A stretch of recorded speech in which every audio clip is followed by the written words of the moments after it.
حضرت عبداللہ بن مسعود رضی اللہ عنہ سے روایت ہے، کہتے ہیں کہ نبی کریم نے فرمایا کہ نوجوانوں، جو تم میں سے شادی کرنے کی سکت رکھتا ہو اسے چاہیے کہ وہ شادی کر لے، کیونکہ شادی انسان کی نظر کو نیچے اور فرج کی حفاظت کرتی ہے، اور جو اس کی استطاعت نہیں رکھتا اسے چاہیے کہ وہ روزے رکھے، کیونکہ روزہ رکھنا اس کی شہوت کا توڑ ہے۔ صحیح البخاری۔ گرامی قدر سامعین، آج کی زیر مطالعہ حدیث مبارکہ جسے امام بخاری رحمت اللہ علیہ بروایت جلیل القدر صحابی رسول سیدنا حضرت عبداللہ بن مسعود رضی اللہ عنہ اپنی صحیح میں لائے ہیں، امت کے نوجوانوں کے لیے ترغیب نکاح میں اہم سنگ میل کا درجہ رکھتی ہے۔ یہ مسئلہ روز روشن کی طرح عیاں ہے کہ نکاح کرنا اور بالخصوص نوجوان لوگوں کا نکاح کرنا ایک فطری اور شریعت کی نگاہ میں ضروری امر ہے۔ مرد اور عورت دونوں کا پاک دامن رہنا اور اپنی عفت کی نگہداشت کرنا اسلامی طرز معاشرت کا قابل قدر پہلو ہے، اور اسلام کے متعین کردہ عالی اخلاق کی فہرست میں نہایت بلند مقام کا حامل ہے۔ ہر وہ کام جو انسانی عفت کی حفاظت میں کردار ادا کرے، دین اسلام اس کی تحسین کرتا ہے۔ مثلاً مرد و عورت کا اپنی نظر نیچے رکھنا، زیب و زینت کے اظہار میں حد درجہ احتیاط برتنا، شادی بیاہ کے اجتماعات میں باہمی اختلاط سے گریز کرنا، اور اسی طرح کے دیگر ناپسندیدہ معاشرتی رویوں سے اپنے دامن کو بچاتے رہنا تقویٰ اور خدا خوفی کی علامات ہیں، اور مسلمان کے دامن عفت کو داغدار ہونے سے بچاتے ہیں، اور نکاح کرنا ان سب میں اہم ترین اور مؤثر ترین ذریعہ ہے۔ یہی وجہ ہے کہ دین اسلام نے نہ صرف یہ کہ نکاح کرنے کی ترغیب دی ہے بلکہ تاکید کی ہے۔ زیر مطالعہ حدیث بھی اسی ترغیبی اور تاکیدی حکم پر مشتمل ہے۔ نبی کریم نے نوجوانان امت کو خطاب کرتے ہوئے ارشاد فرمایا، نوجوانوں، تم میں سے جس کو نکاح کی استطاعت ہو اسے چاہیے کہ وہ ضرور شادی کر لے، کیونکہ اس سے آنکھ بد نظری سے اور شرمگاہ بدکاری سے محفوظ ہو جاتے ہیں، اور جس کو اس کی سکت نہیں تو اسے چاہیے کہ وہ روزے رکھے، کہ روزہ کی وجہ سے جنسی اور سفلی جذبات مغلوب ہو جاتے ہیں اور انسان بے روی کا شکار نہیں ہوتا۔ اب سوال یہ ہے کہ استطاعت اور سکت سے کیا مراد ہے؟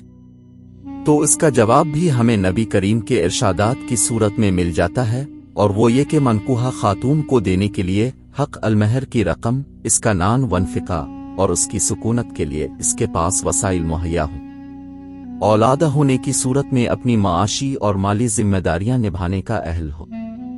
بوقت نکاح سر دست ابتدائی وسائل کا مالک ہو تو سمجھا جائے گا کہ وہ صاحب استطاعت ہے اور اسے نکاح کر لینا چاہیے۔ روزہ رکھنا ثانوی عمل ہے، جب مالی استطاعت سرے سے مفقود ہو جائے گی تو تب ہی اسے عمل میں لایا جائے گا۔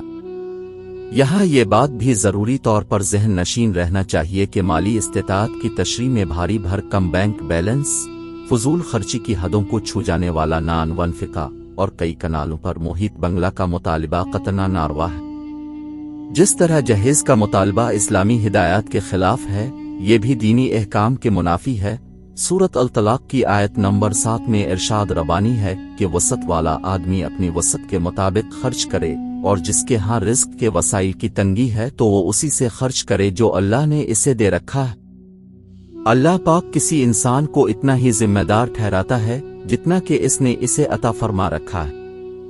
عنقریب اللہ تعالی مشکل کے بعد آسانی پیدا کر دے گا۔ نیز نبی کریم نے اس نکاح کو افضل ترین نکاح قرار دیا ہے جس کے اخراجات کم سے کم ہوں۔ اخراجات کم ہوں گے تو نکاح آسان ہوگا، نکاح آسان ہوگا تو بے روی، بے اعتدالی اور بدکاری کا سدباب ہوگا۔ غیر معمولی اخراجات کی وجہ سے نکاح کرنا ناممکن نہیں تو مشکل ضرور ہوگا۔ جب مشکل ناممکن ہوگا تو مشتعل جنسی جذبات غلط راہوں پر نکل جائیں گے۔ اس بات کی وضاحت کے لیے لمبے چوڑے دلائل کی ضرورت نہیں، ہم آئے دن یہ سب کچھ اپنی آنکھوں سے دیکھتے اور کانوں سے سنتے ہیں۔ کسی کی عزت محفوظ نہیں، جنسی درندے عزتوں کو پامال کرتے ہوئے نکل جاتے ہیں، بتاتے ہوئے شرم محسوس ہوتی ہے کہ پاک صاف ہدایات پر مشتمل دین کو ماننے والے کہاں بھٹک گئے۔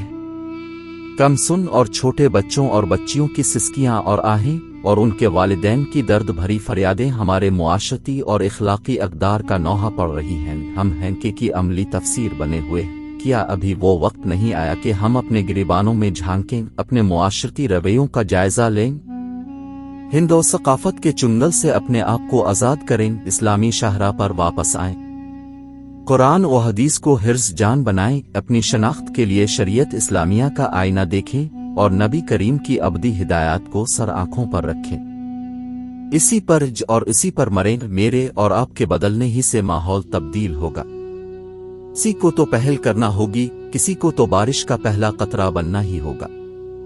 رسول رحمت نبی ختمی مرتبت سعود المرسلین نبی کریم کا آج کا ارشاد پاکیزہ معاشرت کے قیام میں بڑا سنگ میل ہے کہ نوجوانوں، اگر استطاعت رکھتے ہو تو شادی ضرور کر لو، تمہاری آنکھیں جھک جائیں گی اور تمہاری شرمگاہیں قلع بند ہو جائیں گی، تو ہے کوئی جو کان دھرے اور عمل کے لیے تیار ہو۔ اللہ پاک ہم سب کا حامی بناصر ہو، ہمارے جوانوں، بچوں، عورتوں اور مردوں کو پاک دامنی اور عفت کا سمبل بنا دے، آمین۔